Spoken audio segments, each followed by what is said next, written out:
Bapak, Ibu, Saudara yang terkasih di dalam Tuhan Yesus Kristus, Salam, salam bahagia. Menurut pendapat saya, di dunia ini ada beberapa kelompok manusia di dalam hubungannya dengan Tuhan. Namun akan saya bagi dua kelompok saja secara ringkas. Yang pertama, kelompok pertama adalah kelompok orang-orang yang hidupnya sudah hidup dalam jalan Tuhan. Kelompok yang kedua adalah kelompok orang-orang yang hidupnya belum hidup dalam jalan Tuhan. Di dalam kelompok yang hidupnya belum dalam jalan Tuhan, itu juga masih bisa dibagi dalam beberapa sub kelompok. Namun secara ringkas saya hanya akan menyampaikan 3 sub kelompok. Sub kelompok yang pertama adalah orang-orang yang sebenarnya belum hidup dalam jalan Tuhan, namun merasa sudah hidup dalam jalan Tuhan. Mereka merasa sudah mengenal Tuhan Yesus Kristus. Mereka sudah mengenal tentang firman Tuhan.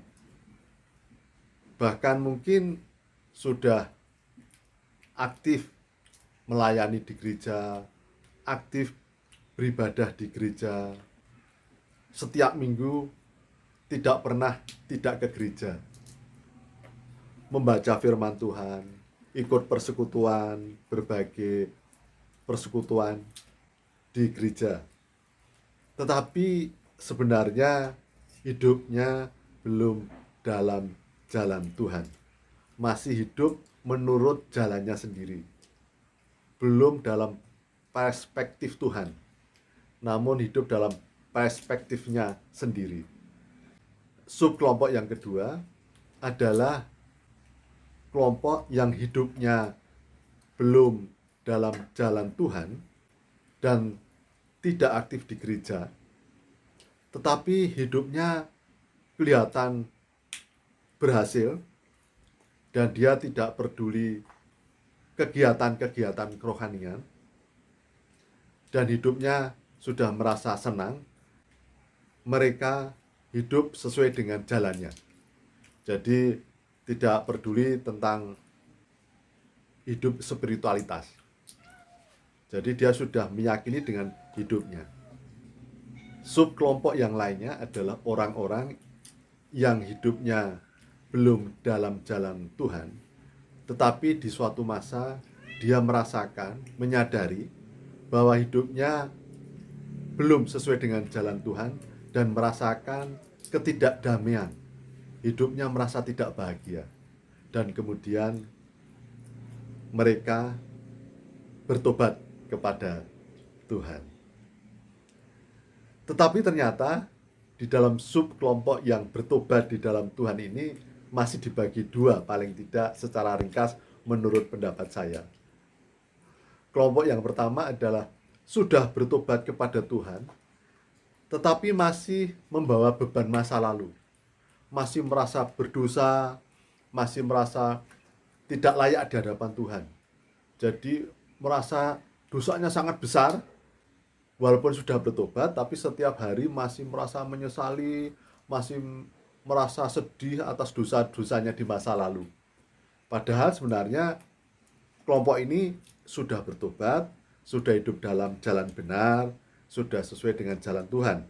Tapi masih terus saja meratapi akan masa lalunya, akan dosa-dosanya. Subkelompok yang satunya lagi adalah seseorang yang dulu belum hidup dalam jalan Tuhan, kemudian bertobat, dan sudah merasa damai sukacita bahagia. Karena mereka merasa bahwa seberapapun dosanya, kesalahannya di hadapan Tuhan, namun kuasa bilur darah salib Tuhan Yesus Kristus lebih berkuasa atas semua dosa-dosanya. Sehingga mereka merasa bahagia, damai sejahtera karena semua dosa-dosanya sudah diampuni Tuhan. Semuanya. Karena mereka merasa begitu besar kasih Tuhan, sehingga dengan kuasa darah salib Tuhan Yesus Kristus yang lebih berkuasa dan berharga dibandingkan dosa-dosa mereka, dapat menebus, mengampuni atas dosa-dosa mereka. Sehingga mereka tidak merasa terbebani lagi. Dan mereka terus berusaha hidup taat dan setia kepada Tuhan, menikmati hidup ini, bahagia, menjadi berkat demi kemuliaan nama Tuhan. Jadi saudara-saudaraku, yang ingin saya sampaikan di dalam kelompok-kelompok tentang orang-orang di dunia ini yang berhubungan dengan Tuhan, ada beberapa aneka kelompok, namun hal yang paling esensial adalah seberapapun manusia di dunia ini sudah jatuh dalam dosa. Dan Tuhan memberikan kebebasan, kehendak kepada manusia. Apakah mau percaya kepada Tuhan atau hidup menurut perspektifnya sendiri, hidup senang-senang sesuai dengan dirinya dan berhasil, merasa tanpa Tuhan, hidupnya merasa senang.